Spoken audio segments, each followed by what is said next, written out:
welcome back to MRTV. My name is Sebastian Ang, and if this is your first time here and you're as excited about hang on. No, I've got that wrong.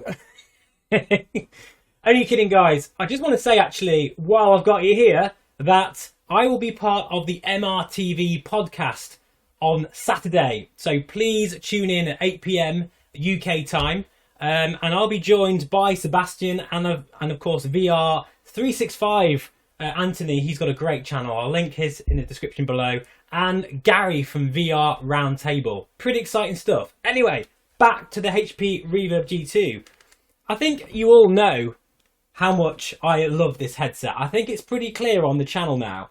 I really feel that this is the new benchmark, the new line in the sand for all PC-based VR headsets moving forward.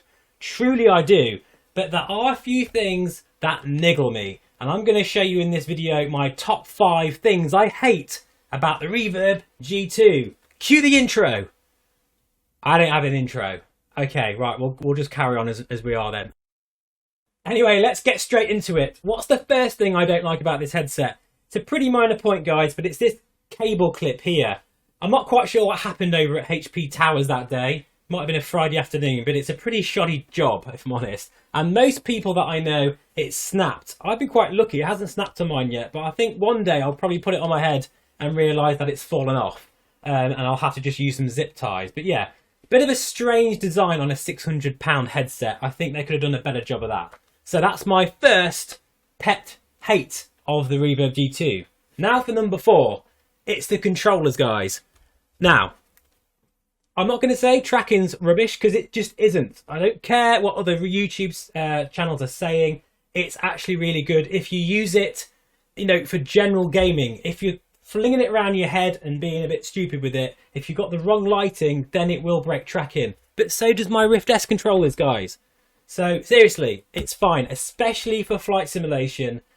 You know, when you're looking overhead at the panel and things like that, or if you're saying Half-Life and you're shooting down the sights and God knows what, it works fine, no problems at all. So that's not going to be in my top 5 things I hate, if you're wondering. But what I will say is that the battery life on these are the same as the old Windows mixed reality controllers, which is a great shame. You still have, if I can take this off, which is a bit of a struggle. Hang on a second, talk amongst yourselves. There we go. So you can see there, we've got 2 AA batteries. That is exactly the same as the old Windows mixed reality controllers, and they do, because of this huge ring full of LEDs, sap through a fully charged, quite powerful 1.5 volt battery within about 6 or 7 hours. In this day and age, that's not good enough. That needs to be sorted out, especially when you've got the Rift S controller, which that lasts me literally, it can be up to about 3 weeks or so before I need to change the one battery in this controller. So that is number 4. Can't even count. Right, what is number 3? I guess actually it's the controller themselves in terms of the build quality. It just doesn't feel like a quality premium controller. Do you remember the Rift, the CV1 Rift controllers? They were fantastic. They felt really, really sort of high quality.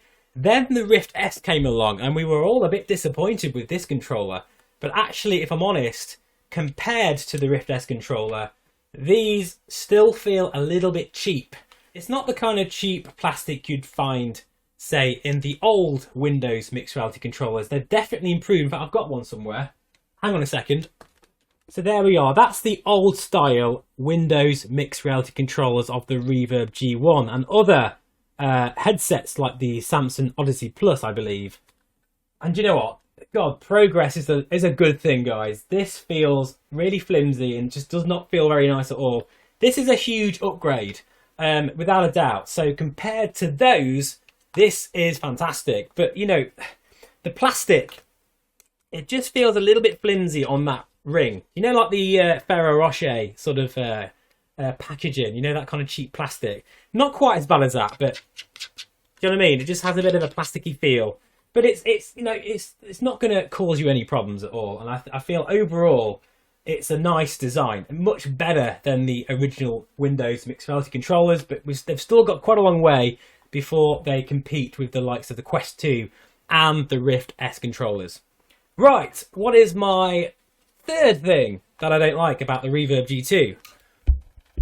Well, it has to be, if I can remember what it is, the ratchet style strap. Yes, when you fit this on your head, okay, don't get me wrong, this is the most comfortable headset I've owned. It even surpasses the G1 just by a smidge. But when I put this on, I wish there was a ratchet at the back to really kind of cup your head, like there will be in the new Omniset edition. Because every now and then, if I'm playing for a couple of hours, I'll just have to kind of just pull the front part of it up a little bit, just to get back in the sweet spot again, and then I'm okay. I'm fine again for a while. But I do notice that, you know, it would be nice if HP could, I don't know, maybe have an option to upgrade to, say, a deluxe strap with that ratchet style system, and they may even do that in the future.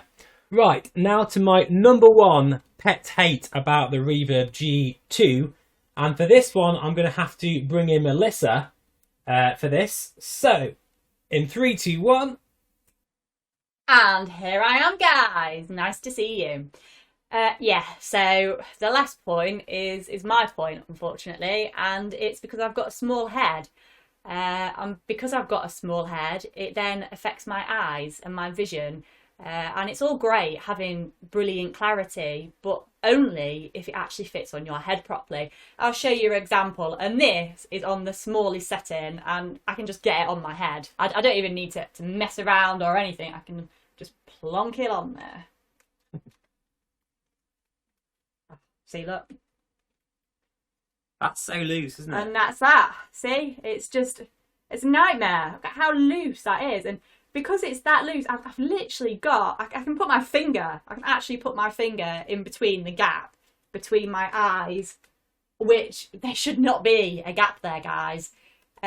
So unfortunately, HP G2 Reverb, I can't use you. I'm sorry, but for me, guys, it's gonna have to be the G1.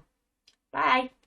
So guys, thank you so much for watching. That is my top 5 things that I don't like about the Reverb G2. As you'd probably agree, they're pretty minor points, to be honest. And if I had another one, maybe a top 6, it probably would be the software. Now, I haven't mentioned that simply because I'm a flight simmer. I'm used to fiddling around with settings and God knows what. But I suppose thinking about it, if you are new to VR, you know, it might be a little bit daunting for you. So perhaps HP should include an instruction sort of leaflet just to say that you need to download the Windows Mixed Reality Steam VR plugin so that you can use your Steam VR games. It is pretty straightforward, but nowhere in any of the HP sort of documentation have I seen that. So that's something that should be in the box. Apart from that, guys, love this headset, and thank you so much for watching. I'll see you over at MRTV for the podcast. If you can't make it, I will put that video on this channel anyway on the Sunday. So yeah, take care. See you very soon. Bye-bye for now. There you are, guys. I hope you enjoyed that. That's my top 5 things I guess don't really hate about the Reverb, but just little niggles, and they are very minor. I love this headset. It is fantastic. It's a new benchmark, a new yardstick for all of the other I could maybe do a cheeky 6. Cheeky 6? The head size. So I'm sorry. I'm sorry, HP Reverb G2, but I won't be your friend.